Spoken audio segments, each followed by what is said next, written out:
how to create a club in FACEIT. So hey guys, welcome to this tutorial. In this quick tutorial, I'm going to show you how you can quickly create a club in FACEIT.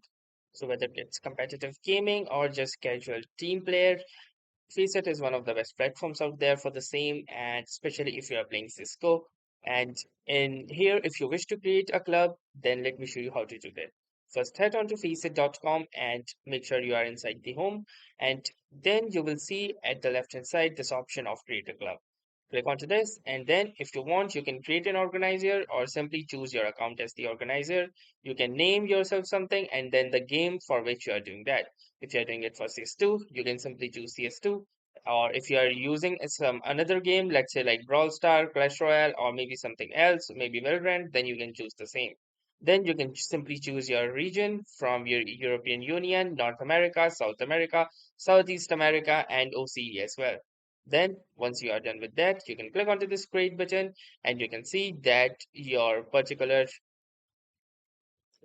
club has been successfully created, and from here you can join, invite the different parties, see the leaderboards, invite members, and even create rule books as well.